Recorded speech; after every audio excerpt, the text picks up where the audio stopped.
Debate from all perspectives. We are here for you. Don't forget to join our YouTube community by clicking on that subscribe button. And if you want the GB News app, you can click and catch up on programmes anytime. We love to hear from you, so email us. gbviews@gbnews.uk. Thanks for being part of the GB News family. My name is Andrew Doyle. Join me every Sunday evening at 7 p.m. for Free Speech Nation. This is a show where we address current affairs and news stories of the week with the help of two wonderful comedian panellists. I brought in comics because I want to give it a lighter edge, and also they work for less. See you there.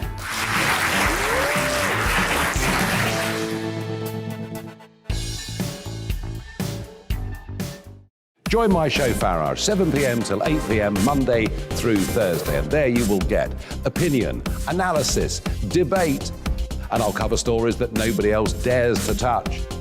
And then for the last 15 minutes, talking pints. We're over a drink. We have a civilised conversation with someone. We very often disagree, but we do it in a grown-up way. Come and join me on Farage.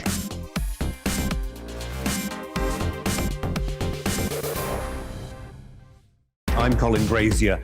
I've reported from more than 70 countries around the world, covered wars from Afghanistan to Iraq, from Lebanon to the Balkans. I'm trying to bring that experience, that feel for events, to the studio. And something else. I'm ready to give an opinion. Today's stories with a spark. Brazier from 8 p.m. weekdays on GB News.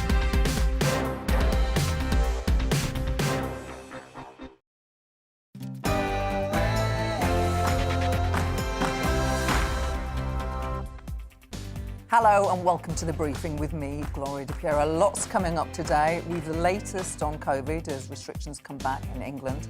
We're talking to the MP calling for an end to the postcode lottery and access to medicines. And do you know the difference between a stoat and a weasel? No, me neither. But should our children be studying more natural history at school? First, here's the news with Rosie.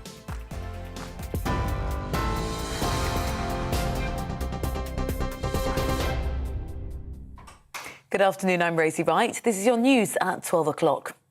MPs will vote on new COVID restrictions later as measures to combat the Omicron variant are enforced in England. Face coverings are now compulsory in shops and on public transport, and all arrivals into the UK now have to self-isolate until they receive a negative PCR result. Well, I don't really like wearing them, but if we have to, I will do. Some people will be used to it, so they're just like, okay, it's going to happen. It was going to happen anyway. As a young person, I'm quite worried because, well, we don't know much about it, so we're just being cautious. I'm not worried, but I do think there'll be another lockdown. Well, I'd like to see everything go back to normal. That's the whole point of having your jabs, I think. The Prime Minister has described the measures as proportionate and responsible, but says vaccines are the best line of defence. Adults up to 39 are being advised to now take the booster jab 3 months after their second vaccine dose, and 12 to 15-year-olds are being told to take a second Pfizer jab 12 weeks after their first. 9 cases of the Omicron variant have now been identified in Scotland. That brings the UK total to at least 14. There is the effect of natural boosting. Again, I think we were well on the way to that, even with Delta, given the high numbers of cases that we're seeing. So, you know, it wasn't going to be too much longer before all of the cases that we were seeing in the UK were down to either reinfections or vaccine breakthroughs. And of course, in both cases, we were seeing that the consequences of such infections were remarkably mild compared to infections in the unvaccinated. Munster Rugby's plans to return home from South Africa have been derailed after a further 9 players tested positive for COVID-19. They'll now relocate to a quarantine hotel in Cape Town, where they'll join the first player who tested positive on Sunday. The remaining 38 players and staff have all returned negative results and continue to isolate in their rooms. A spokesperson described the situation as challenging. In other news, now retailers are making a shocking profit on petrol, according to the RAC. The motoring body says fuel is around 12 pence a litre too expensive and estimates that 19 pence profit is being made on every litre. That's 3 times more than before the pandemic. Oil prices fell last Friday and the RAC says retailers will lose credibility if that's not reflected at the pumps this week. EasyJet has posted losses of more than £1 billion for the second consecutive year because of the cost of the pandemic. The airline's also seeing signs of demand softening after the discovery of a new COVID variant, but says it's too soon to say what impact it will have on the industry. Despite the uncertainty, the company is still hopeful trading will return to pre-pandemic levels over its current year. Footage has emerged showing the moment a British F-35 stealth jet crashed into the Mediterranean. The video, which hasn't been independently verified, shows the F-35 failing to take off and dropping, as you see there, from the launch ramp directly into the sea. The pilot ejected from the jet. The Ministry of Defence says it's aware of the video, but it's too soon to comment on the cause. The incident happened on HMS Queen Elizabeth earlier this month. Prince Charles acknowledged an appalling atrocity of slavery in Barbados as the country became a republic. During the ceremony to mark the occasion, the Prince of Wales said this was now a new beginning for the nation. Its first ever president, Dame Sandra Mason, has now replaced the Queen as head of state. Editor-in-chief of Majesty magazine, Ingrid Seward, says the decision to part ways wasn't unanimous. If people want to break and make themselves free from the crown and have a president, which they have now, they have Sandra Mason, who is very, very popular. But the sad thing, I think, is it wasn't a vote by the people, it was a vote by the government. So the people of Barbados, they love the Queen. And it used to be called Little England. The island is very English in its way. But it wasn't a referendum like we had here. It was a decision by the government. You are up to date. I'll have an update for you at 12:30. But now back to the briefing with Gloria.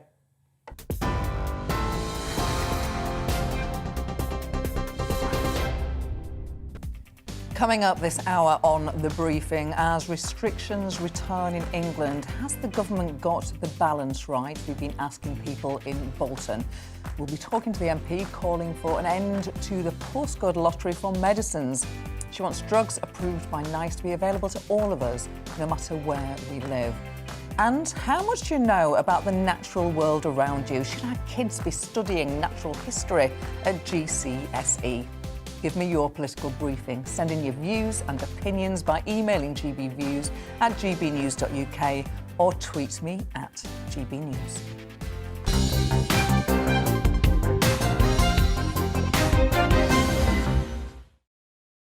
So here we go again. From today in England, you have to wear a mask in a shop and on public transport unless you are exempt. The government is worried about the latest COVID variant and it's less than a month till Christmas. Mask wearing is back in England.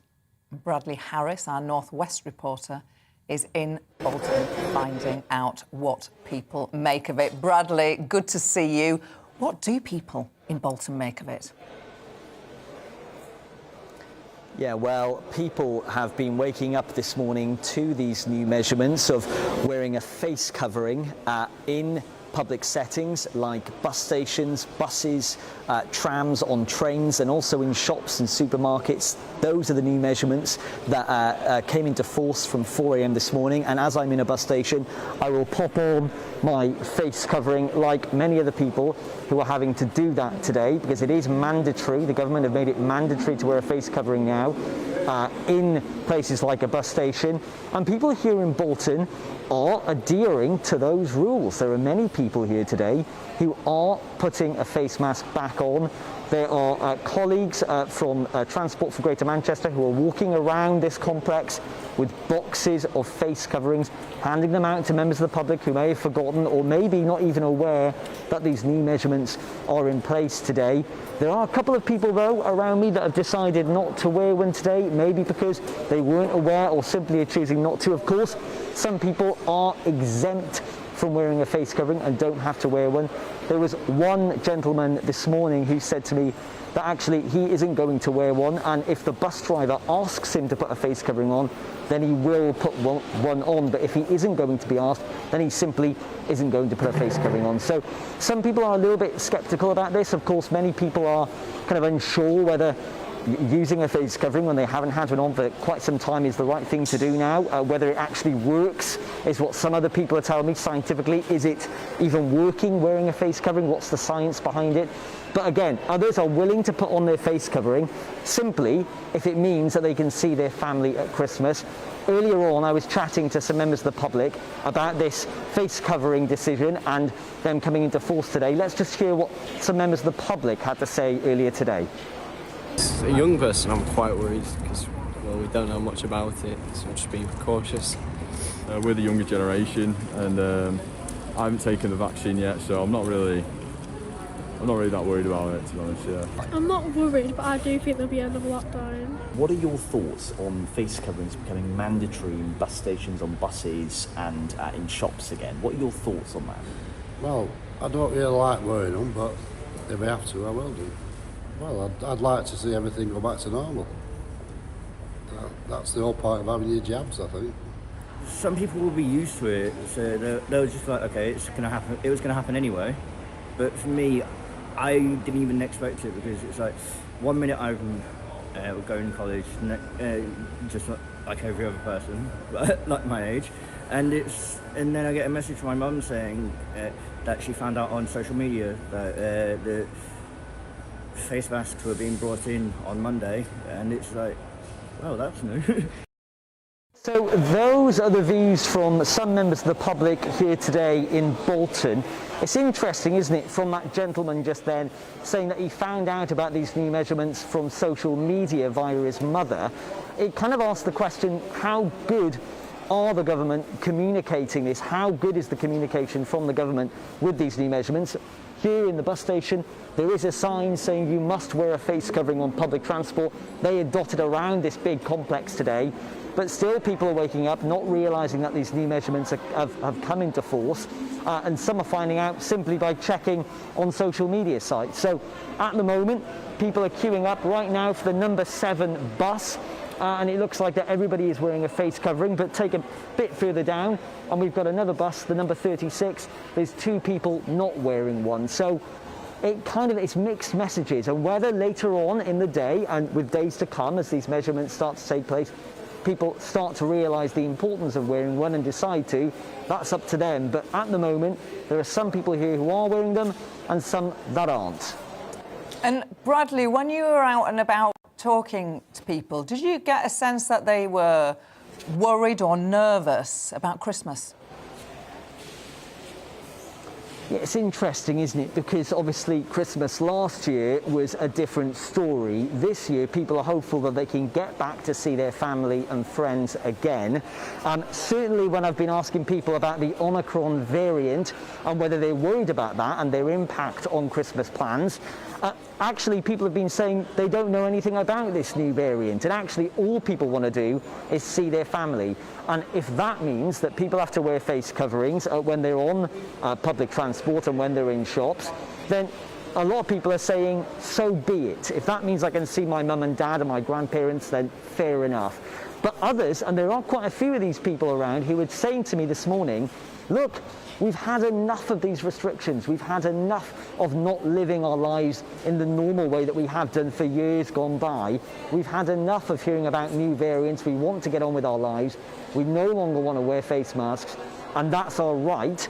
That a lot of people have been telling me that this morning. You've got to remember that actually we've heard about new variants in the past that have looked really serious on paper, but actually have turned out to be not that serious at all. If you remember the beta variant that first came out, on paper that looked really scary actually, but then it turned out that the Delta variant was in fact the one that was causing the most damage. So again, huge question marks over the Omicron variant. It's said that scientists will work out how much of an impact this will have on people's lives in about 3 weeks' time. That's the estimate time that we find out how much this will have an impact on people. So at the moment, the government, of course, wants to get ahead of this, and these new measurements are a way of them trying to protect people from the variant. Lots of people are adhering to those rules. Right now, people are wearing face coverings, but there are also people here who have decided against it. Bradley Harris, thank you for bringing us the views from Bolton. Thank you. Now, we have one NHS, but sometimes it doesn't feel like that, especially if there's a drug that could help you, but your doctor can't afford to prescribe it where you live. Well, one MP working to change this is Anne-Marie Morris, the Conservative MP for Newton Abbot, and I'm delighted she joins me now. Good to see you. Welcome to the show. Welcome to GB News. Thank you. If you don't mind, before we get onto your very important debate which you are leading, do you mind if I ask you your reaction to the words of Dr. Jenny Harries this morning, basically saying don't socialise in the run-up to Christmas unless absolutely necessary? It's a tough call in the run-up to Christmas, isn't it? It's a very tough call. And I think my own view is that you're only going to get one Christmas. And while clearly being careful is important, I think we mustn't destroy the heart and soul of Christmas. This isn't something which the government is mandating. The government are not saying don't socialise. So I think be careful, but carry on. I think we could risk unintentionally ruining Christmas when actually there is no rule that says don't socialise, don't ruin Christmas. So I think my own view is enjoy Christmas. We've had a horrible last 18 months. Be sensible, but don't suck the joy out of Christmas. And just one more, if I may. She also said that if we have significant surges in COVID cases, then actually working from home is one of the key ones to implement. Would that worry you if we went back to work from home? Yes, it would. And the reason, I think, Gloria, is that we've gone through some very difficult times, and the impact on people's mental health and the fear factor, which has made them so concerned about going to see their doctors, has just given rise to a huge backlog of health problems, which we are still struggling to deal with. If we say to people, go and work from home, not only does that have the obvious impact on the economy, because not everything can be done from home as effectively as it can be face to face, but it's also the message it sends. And I think that means that fewer people will access help from their GP. And I think that needs to be encouraged. We need to begin to recognise that life must go on. This now it's an unfortunate, but it's a fact of life virus, and we're going to have to learn to live with it.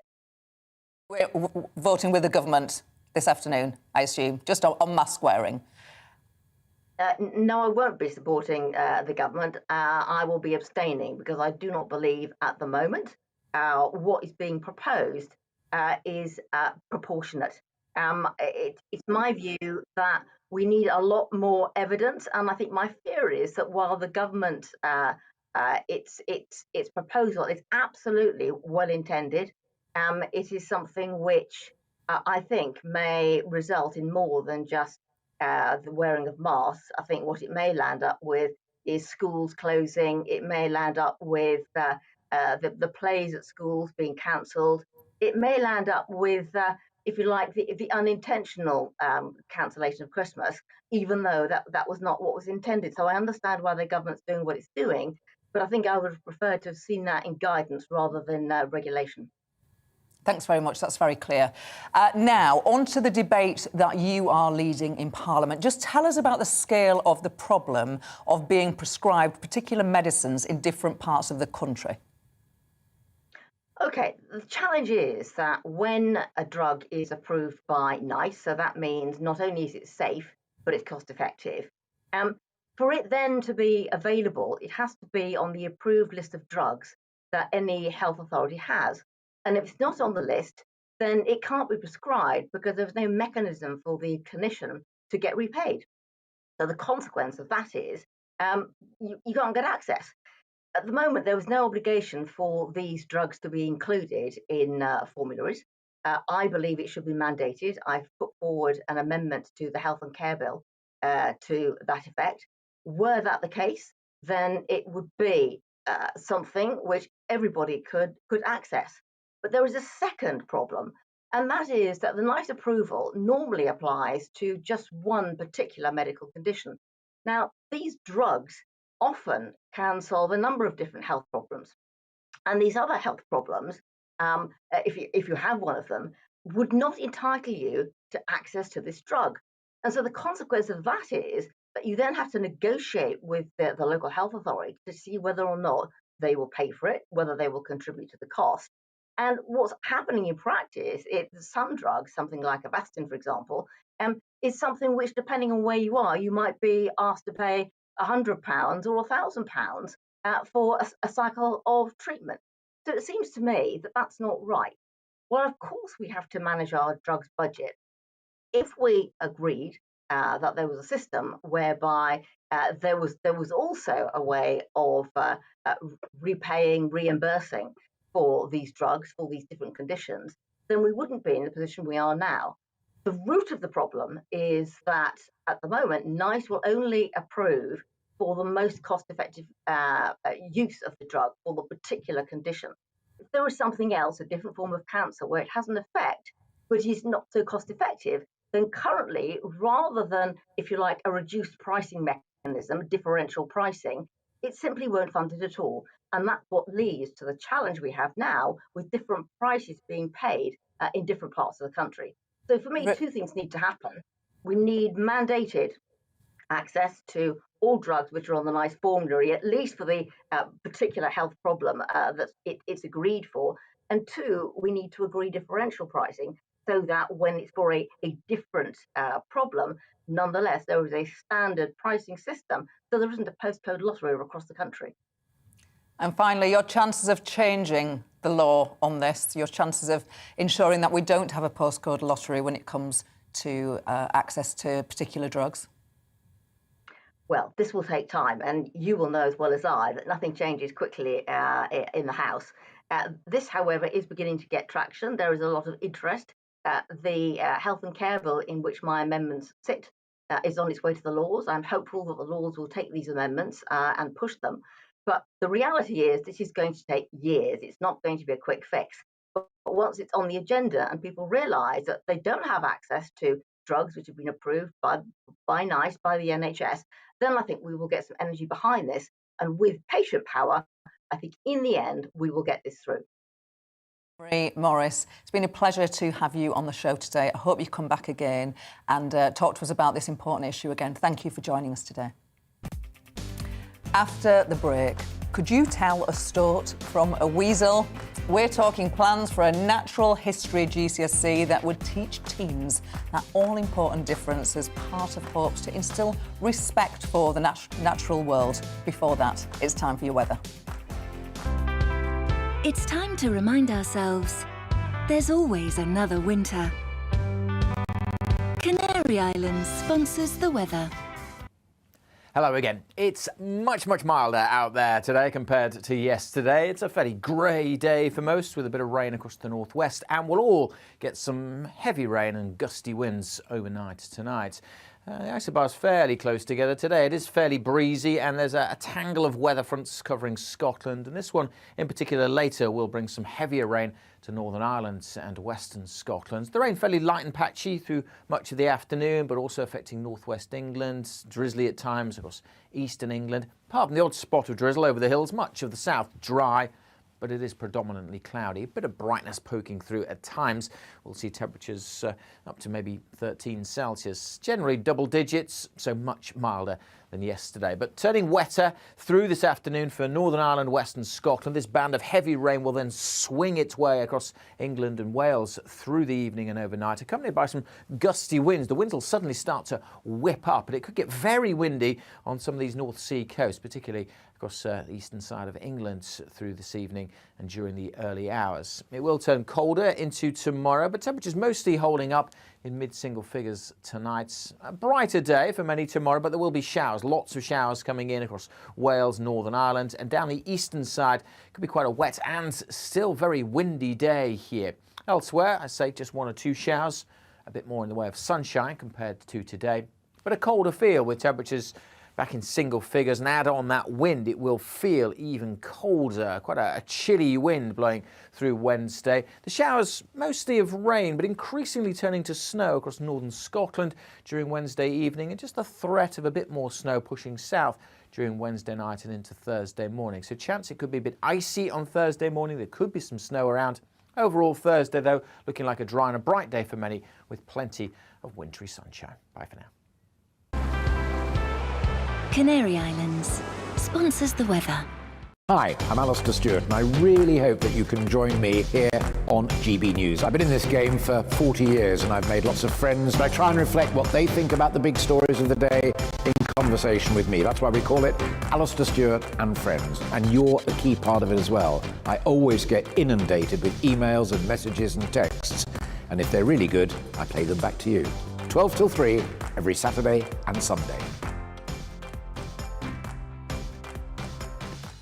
You're watching GB News live across the UK and the world on our digital stream. GB News is Britain's news channel. We are the UK's home of discussion and debate from all perspectives. We are here for you. Don't forget to join our YouTube community by clicking on that subscribe button. And if you want the GB News app, you can click and catch up on programmes anytime. We love to hear from you, so email us. gbviews@gbnews.uk. Thanks for being part of the GB News family. My name is Andrew Doyle. Join me every Sunday evening at 7 p.m. for Free Speech Nation.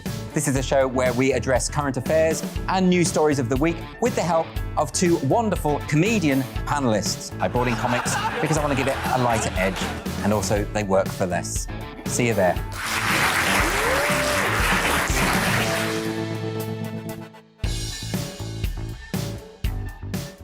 Join my show Farage, 7 p.m. till 8 p.m. Monday through Thursday, and there you will get opinion, analysis, debate, and I'll cover stories that nobody else dares to touch. And then for the last 15 minutes, talking pints. We're over a drink. We have a civilised conversation with someone. We very often disagree, but we do it in a grown-up way. Come and join me on Farage.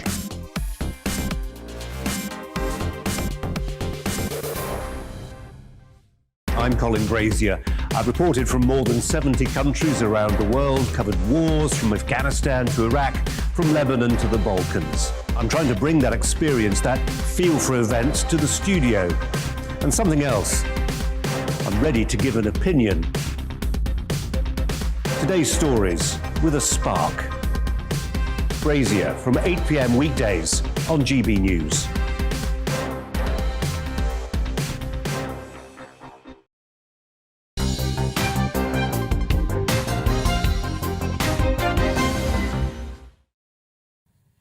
Now, could you tell the difference between a weasel and a stoat?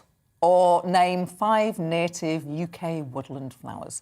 Well, teenagers could be challenged on these questions as part of a natural history GCSE, which could be announced in the coming weeks. The idea behind it is to instill a love of wildlife in teens and inspire them to protect it.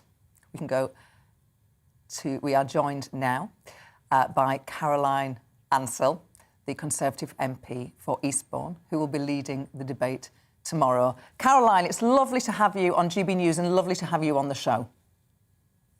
Good afternoon, Gloria. Tell me what you are trying to do here. Tell me what the objective is for a natural history GCSE. Well, I think what is just critically important is that the curriculum is always dynamic, always responding to a sort of changing world and preparing young people for the part that they will play in the future. So the concept really sitting behind the natural history GCSE is exactly that, to equip and inform and inspire, empower young people to step into that future where jobs are going to be very much more based in that green economy, and where they will very much need to take forward that rallying cry, that cause to halt the decline in nature. And of course, the fundamental truth here is you don't protect what you don't know. So it's really important that we give these skills to our young people to that end. And it's not to say that there aren't elements, of course, of natural history in the curriculum. So I see this qualification as very much complementary to that. And it also represents some progression, because schools are doing great work already trying to really bring in the natural environment and a love of nature to the heart of the curriculum, make it very much a whole school experience. In fact, I was at Parkland School yesterday in Hampden Park, a little shout out for them, and they showed me their latest school members, 2 llamas, which now add to a flock of, they have chickens, they have ducks. There's real depth and wealth to learn from nature. Some people would say school is about preparing students for the world of work, and that there's a danger that employers won't take a GCSE like this seriously. What do you reckon? No, well, I would really contest that. And of course, it is one GCSE in a suite of GCSEs that students will study, so that they have that really grounded education base. And obviously, it is an important choice. But I think it's a really important choice that we need to of that green economy that we are looking to aspire to. So I think it actually could really sit at the heart of employability going forward. Is getting children out into the open to appreciate nature, is it also a way of getting them away from their phones and tablets? Is that an objective? Well, I think if it's not an objective, it would certainly be a very, very welcome benefit, because we do know that children are increasingly sort of growing up indoors and very much more online. And yet there is significant well-being, well-established well-being to be had, to be in nature. And of course, there's that very rich inheritance, that natural inheritance, where we see the impact nature has had, literature and art and music. We would be very, very much the poorer for it. So it is really important to reconnect children and young people with the natural world. And actually my MP's inbox tells me that this is exactly what they want to see, the opportunities that they want to have for that field work and that much closer connection. I can see how it might be easy to have lessons outside if your school is in or close to the countryside, but what about if you live in the inner city, if your school is in a big inner city area?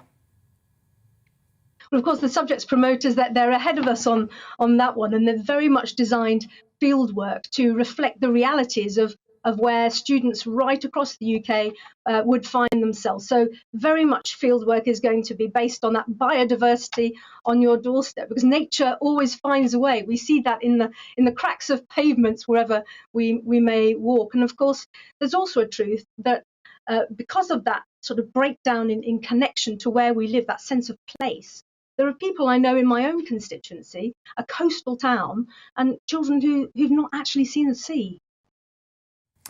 Now, ahead of the debate in Parliament on COVID restrictions, there'll be a vote later this afternoon. Just spoke to your colleague, Anne-Marie Morris, who said she would be abstaining on the COVID restrictions, the mask wearing on public transport. What about you? Will you be voting with the government this afternoon?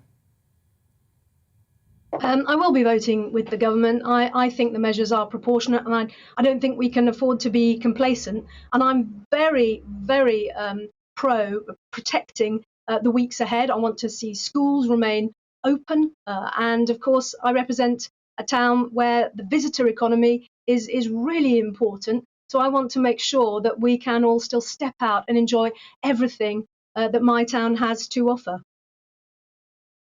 Jenny Harris has been doing, Dr. Jenny Harris, she's been doing the media round this morning, and she's advised that we all rein it in a bit when it comes to the pre-Christmas parties. What do you reckon to that? Will you be reining in your pre-Christmas socialising?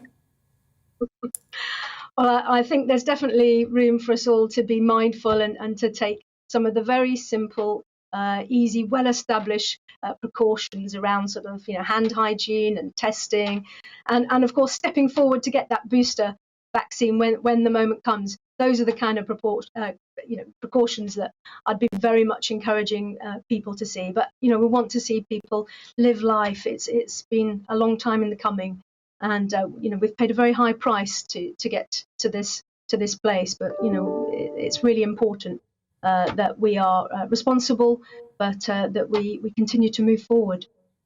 Caroline, it's a real pleasure to have you on GB News today. Hope to chat to you again. Thank you for your time. Coming up on the programme, we'll be looking ahead to the Health Secretary's update on restrictions to stop the spread of the Omicron COVID variant, plus proposals for locally generated clean energy to help communities go green. That's after the news.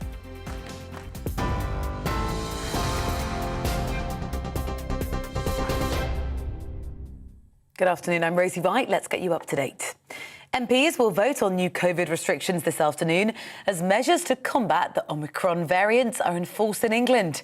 Face coverings are now compulsory in shops and on public transport, and all arrivals to the UK now have to self-isolate until they receive a negative PCR result.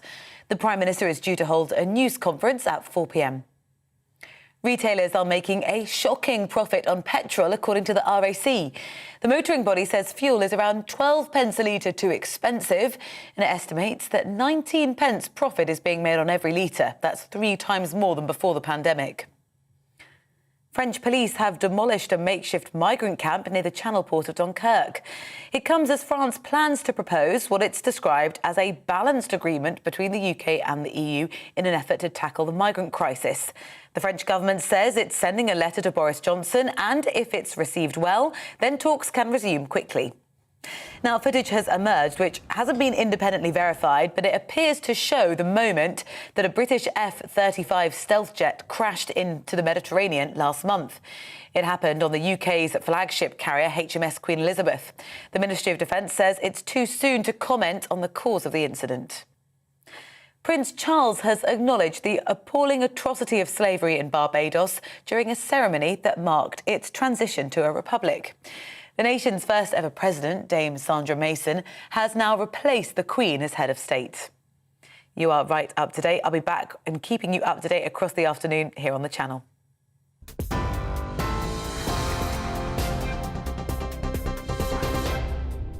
You're watching GB News live across the UK and the world on our digital stream. GB News is Britain's news channel. We are the UK's home of discussion and debate from all perspectives. We are here for you. Don't forget to join our YouTube community by clicking on that subscribe button. And if you want the GB News app, you can click and catch up on programmes anytime. We love to hear from you, so email us. gbviews@gbnews.uk. Thanks for being part of the GB News family. My name is Andrew Doyle. Join me every Sunday evening at 7 p.m. for Free Speech Nation.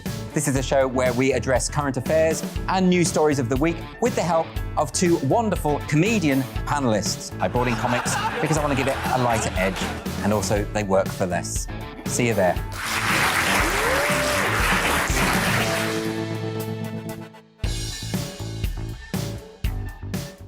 Join my show Farage, 7 p.m. till 8 p.m. Monday through Thursday, and there you will get opinion, analysis, debate, and I'll cover stories that nobody else dares to touch. And then for the last 15 minutes, talking pints. We're over a drink. We have a civilized conversation with someone. We very often disagree, but we do it in a grown-up way. Come and join me on Farage.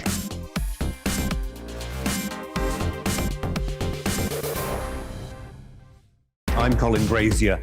I've reported from more than 70 countries around the world, covered wars from Afghanistan to Iraq, from Lebanon to the Balkans. I'm trying to bring that experience, that feel for events, to the studio. And something else. I'm ready to give an opinion. Today's stories with a spark. Brazier from 8 p.m. weekdays on GB News.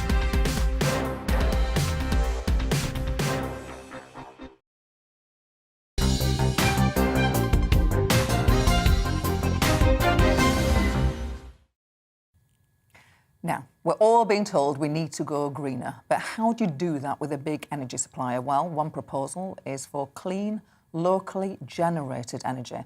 Campaigners are calling on the government to enact a right to local supply so that households and businesses can become customers of local renewable energy companies.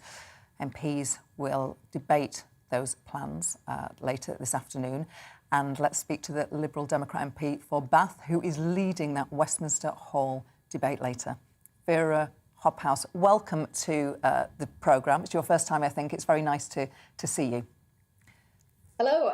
Actually, I have been here before. Thank you for not having on my me show, again but thank you for coming on this show. So let's start off by you telling us, what is community energy? That's the title of the debate. What does it mean? Well, it means small social enterprises, often community-owned companies that produce energy and would ideally sell them directly back into the local community. Currently, that is very difficult because the cost to entry, as we say, is too high. And let's explain that a little bit. There's the national grid, and then there are local distribution companies, like, for example, in our area, Western Power Distribution.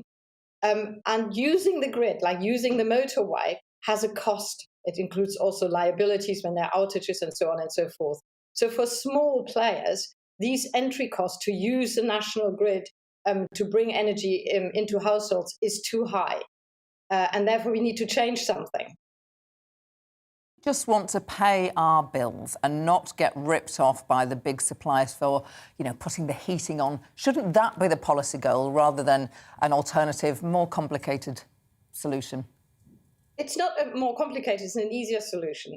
And the good thing about community energy projects is it brings actually local people on board to getting to net zero, which is what we absolutely need to do. And if we don't do it quickly, it will cost consumers even more. So unfortunately, community energy is currently not part of the net zero strategy for the government. And yet it is well known that community energy projects are exactly those that bring people on board and actually make it cheaper.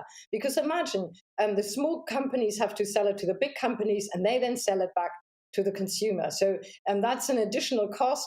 It's much cheaper actually to supply directly, and also community energy projects and reinvest in the community and have done a lot of retrofitting. Actually, it will become cheaper for the consumer rather than more expensive.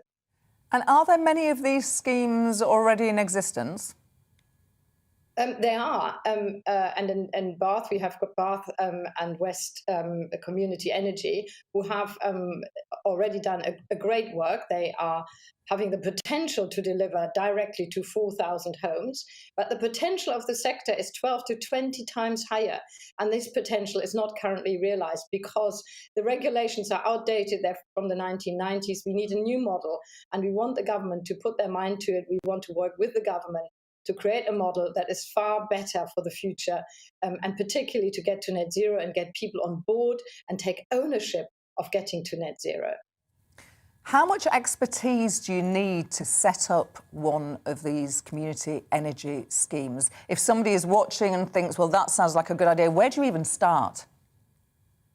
Well, I am not somebody who has run a community energy project. So the best thing to do is probably to find out through your local council, for example, whether there are already existing projects, and then talk to the people either to join or find out a bit more what it takes to set up your own community energy project or company. While we have you, big vote in Parliament this afternoon to reaffirm the restrictions that were set out by the Prime Minister at Saturday's press conference on mandatory mask wearing in crowded public places, shops and public transport. In your view, are restrictions too much, not enough, or have the government got it about right? Well, you've asked me to come here to talk about community energy, but I am happy to just put in our Liberal Democrat view on the subject. We have been calling for mandatory face coverings in certain settings for a long time. So we believe it should never have stopped. We've been very unhappy that in Parliament politicians haven't really set the example. We've been very unhappy with Boris Johnson walking around hospitals without face coverings. So here we are again, the government having to go back on something that they have sort of lapsed and let go. And now, of course, it's going to be a lot more difficult to reintroduce restrictions. But yes, we believe certainly face mask wearing on public transport is necessary. It should probably be extended to other settings as well. People always become unhappy when particular sectors like the hospitality sector or the hospitality sector is currently excluded, but let's say the retail sector suddenly has to do something extra and other sectors don't. So the consistency is absolutely lacking. And finally, you're being very generous with your time. I don't know if you heard Dr. Jenny Harries, the head of Test and Trace this morning. She did a media round basically saying, sort of rein it in the run-up to Christmas. Don't go over the top when it comes to pre-Christmas socialising. Are you going to be reining it in? Well, we all know how important it is that we socialise, that we have our family time. Christmas last year was absolutely miserable, but it was miserable because the government was too slow to act and do more precautionary measures. So yes, I do appreciate that, but people need to remember that COVID is a killer. there are still many, many people dying on a daily basis. So we cannot take our foot off the gas now and think that the pandemic is over. It isn't. Potentially very worrying new strains are emerging. So we cannot be relaxed, unfortunately, as much as we all would like to see our family and would like to get over COVID as quickly as possible. Really good to talk to you today. Vera Hobhouse, Liberal Democrat MP for Bath. Thank you for your time. Well, there's a distinct sense of here we go again in Westminster today. We're scratching our heads over the metaphors from Jonathan Van Tam at a press conference. And we're looking ahead to another presser from the Prime Minister later today. And we're waiting for the Health Secretary to lead a parliamentary debate on restrictions. That's expected in the next few minutes to start. We'll be live with the Health Secretary as it happens, of course. But joining me now to go through what we can expect is our political editor, Darren McCaffrey. Hello, Darren. Good afternoon. Can't get you off the box, can we? No, not at all. Well, as you say, there is this sense of déjà vu. Here we are again. This is essentially, Gloria, this afternoon, the government implementing what the Prime Minister announced on Saturday for England around mandatory mask wearing when it comes to things like public transport, shops, hairdressers, cabs and taxis, for example, and also the rules around travel that you now have to isolate until you've got the result of your day 2 test, a negative result on a PCR test. Now, in many regards, this kind of conversation about whether it's proportional or not, we're going to hear this debate this afternoon. In theory, it just brings England into line where Scotland, Wales and Northern Ireland have been actually for the last couple of months. This is all about the concern around the new variant. The government repeatedly making the case over the last couple of days that they are acting out of caution, that they're being literally precautionary because they do not know whether this new variant is more transmissible. They don't know potentially whether it's more deadly or not, or whether it might escape some of the effectiveness of the vaccines. The debate this afternoon, I'm sure we're going to hear from some of the voices, particularly on the Conservative right, who've been concerned about restrictions all along. But in the end, the government are going to get their way. I mean, there's no doubt about that. The vast majority of Conservative MPs do back them. There'll probably be a small rebellion. But obviously with the opposition benches, Labour, the Lib Dems, the SNP, these new rules will become law as of this afternoon. Do you think Dr. Jenny Harris, the head of Test and Trace, has put the cat among the pigeons by saying, rein it in terms of your Christmas parties, your pre-Christmas parties, in order that we can all see our loved ones at Christmas? And also, she said, if we get a surge, then work from home guidance. That would be a sensible thing to do. Yeah, let me just quote what she said. She said, we've not seen that everyone has gone back to work, and I'd like to think of it in a more general way, which is we all decrease our social contacts a little bit, which actually then helps keep the variant at bay. So I think being careful, not socialising when we don't particularly need to, and of course getting the boosted jab. It's Christmas, Darren. So the interesting thing is, so she said that this morning. Yeah. Downing Street this afternoon have come out and said that's essentially not the advice from the government, that they just want people to carry on as normal, as long as you abide by the rules that have come in place today. And so, is the advice as clear as mud, as in you've got medics, Jenny Harris saying kind of one thing and the government saying another. But the thing is, we can always pick holes in this, can't we? We can always say there's a level of inconsistency, and there always will be when there is a level, certainly a big level of uncertainty. I think what Jenny Harris is trying to say is actually in keeping in some ways, if we were to be kind to everyone involved here, with the kind of precautionary note, which is that actually it might be worth thinking, do I need to go to all these events? If I really don't need to have to, should I maybe do a test before I go, an antigen test or whatever? It's just saying that we don't know where we'll be in a couple of weeks' time. It may be, actually, we've all overreacted. We don't need to change anything at all. It may be we might be in a slightly worse position. And actually, if everyone reined things in a little bit, we might not get to that absolute worst position.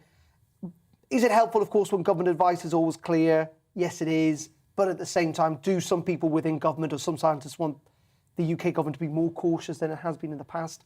Of course they do. So it is difficult. All I would suggest is that actually the government overall, unlike, as critics will point out, in March 2020 or this time last year, are actually being more cautious than we've seen before. And that's because there is concern about this variant. Though it does seem, and there is increasing evidence now emerging this morning, that actually it may be in circulation, certainly in parts of Europe, maybe even here, much earlier than we thought, that even though it's only been identified in the last week or so, that actually it may well have been circulating for a couple of weeks, maybe even possibly a couple of months. We know in the Netherlands this morning they identified it last week, so the 17th and the 24th, I think, of November. So way ahead of the kind of the recent travellers who've come in from South Africa. We spoke to Anne-Marie Morris, the Conservative MP, at the start of the show, and she said she was one of the Conservative MPs who wouldn't be voting with the government this afternoon. She said she would abstain because she was worried about a domino effect, if you like. You know, one minute you say mandatory mask wearings, the next you're closing schools. No suggestion, and the government would say, absolutely, that's not going to happen. But do we think, how small is this rebellion going to be? How common or how typical is Anne-Marie Morris? I mean, in the grand scheme of things, she's not very typical. Clearly, that is a voice within the Conservative Party, and it is quite an important one. And I think, in many ways, actually, it has ensured that England has not kept some of these rules in place, unlike other parts of the UK, or indeed, it must be said, most parts of Europe. Now, up until now, that has been pretty fine, actually, in the sense that, you know, numbers here have been pretty high, but they've bumped along at a relatively stable level. Though we are seeing, on average, around, 120 deaths, I think, per day over the last week or so. But no sense the NHS is going to be overwhelmed. So I think we're not going to see a massive rebellion today. Is, you know, that MP and others right in pointing out that we could well see further restrictions? Of course. And the government say they don't want to go down that route. And they say, at the moment, there is no suggestion they think we will. But at the same time, they're going to have to wait for the evidence. And to be fair to the government, and sometimes we should be fair to the government, actually, from the Prime Minister down to Sajid Javid to Jonathan Van Tam yesterday, even with all his football analogies, they are saying at this moment in time, they don't know. They are going to have to wait for the scientists to look at all the data coming out of South Africa and elsewhere to work out, is it more transmissible? Is it more deadly? Can the vaccines, or will the vaccine not be as effective as they are against the Delta variant? And until then, it's quite difficult for the government to absolutely say that without a shadow of a doubt, we're not going to implement any more restrictions. But for the time being, they think they're taking a kind of cautious approach to all of this. This kind of, I think, proportionate is the word that Downing Street is saying today. For some, it'll always go too far. For others, like that Lib Dem MP, it will never be far enough. And that's always the problem with that. In the midst of uncertainty, trying to get that proportionality right, it's quite a tricky business for anyone. Now, the Labour Party, Keir Starmer, he shuffled his top team yesterday. What do we learn from the moves he makes? I think, first of all, this feels like the first time Keir Starmer's put together a shadow cabinet that he's probably happy with. You know, he's been slightly boxed in, I think, since he took over as leader. It is notable in terms of, I think it is probably a bit more to the right of the party than where it has been, but that's probably where Keir Starmer's politics are. You know, having people like Wes Streeting in at Health is a real sign in that direction. You know, Vivek Cooper back as Shadow Home Secretary, and note that I think the previous occupant of that position wasn't kind of punching through when it comes to trying to lay some blows on Priti Patel. David Lammy is a very interesting choice, potentially somewhat of a controversial choice as Shadow Foreign Secretary. But again, he is a big character that will have an awful lot to say. And so I think it is actually in many ways a sign that the Labour Party are trying to up their game to a large degree in terms of taking on the government on particular areas, like Lisa Nandy taking on Michael Gove and levelling up.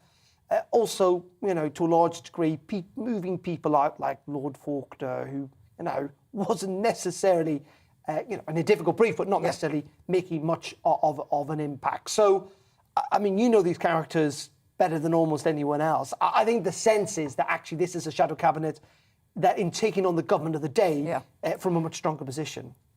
Agreed. Darren McCaffrey, always a pleasure to get your wisdom and insight. What would we do without you? Thank you. Thank you so much.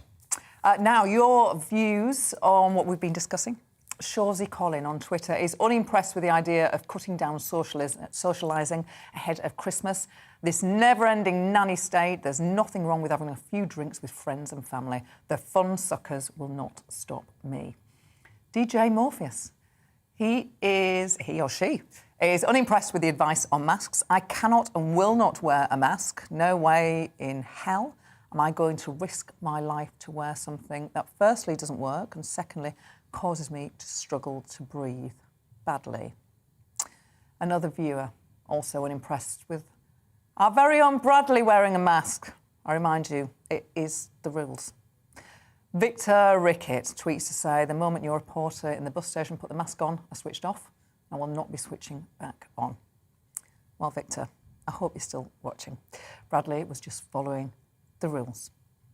As ever, it has been a pleasure to have your company today. I will be back with Liam at 2 o'clock and we will be discussing whether we should be curbing our pre-Christmas socialising. I think I can guess what you're going to say and I think I probably agree with you.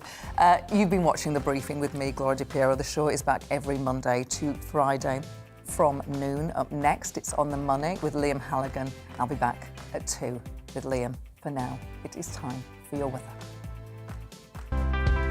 It's time to remind ourselves there's always another winter. Canary Islands sponsors the weather. Hello again. It's much milder out there today compared to yesterday. It's a fairly grey day for most with a bit of rain across the northwest and we'll all get some heavy rain and gusty winds overnight tonight. The isobar's fairly close together today. It is fairly breezy and there's a tangle of weather fronts covering Scotland and this one in particular later will bring some heavier rain to Northern Ireland and western Scotland. The rain fairly light and patchy through much of the afternoon but also affecting northwest England, drizzly at times across eastern England. Apart from the odd spot of drizzle over the hills, much of the south dry. But it is predominantly cloudy. A bit of brightness poking through at times. We'll see temperatures up to maybe 13 Celsius. Generally double digits, so much milder than yesterday. But turning wetter through this afternoon for Northern Ireland, western Scotland. This band of heavy rain will then swing its way across England and Wales through the evening and overnight, accompanied by some gusty winds. The winds will suddenly start to whip up, and it could get very windy on some of these North Sea coasts, particularly across the eastern side of England through this evening and during the early hours. It will turn colder into tomorrow, but temperatures mostly holding up in mid-single figures tonight. A brighter day for many tomorrow, but there will be showers, lots of showers coming in across Wales, Northern Ireland, and down the eastern side. Could be quite a wet and still very windy day here. Elsewhere, I say just 1 or 2 showers, a bit more in the way of sunshine compared to today, but a colder feel with temperatures back in single figures, and add on that wind, it will feel even colder. Quite a chilly wind blowing through Wednesday. The showers mostly of rain, but increasingly turning to snow across northern Scotland during Wednesday evening, and just a threat of a bit more snow pushing south during Wednesday night and into Thursday morning. So chance it could be a bit icy on Thursday morning. There could be some snow around. Overall Thursday, though, looking like a dry and a bright day for many with plenty of wintry sunshine. Bye for now. Canary Islands sponsors the weather. Join me, Alex Phillips, for the afternoon agenda on GB News, Monday to Thursday from 4 p.m. till 6 p.m.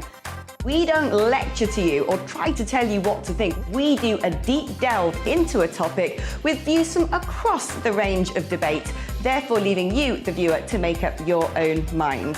Join me, Alex Phillips, for the afternoon agenda on GB News, 4 till 6, Monday to Thursday.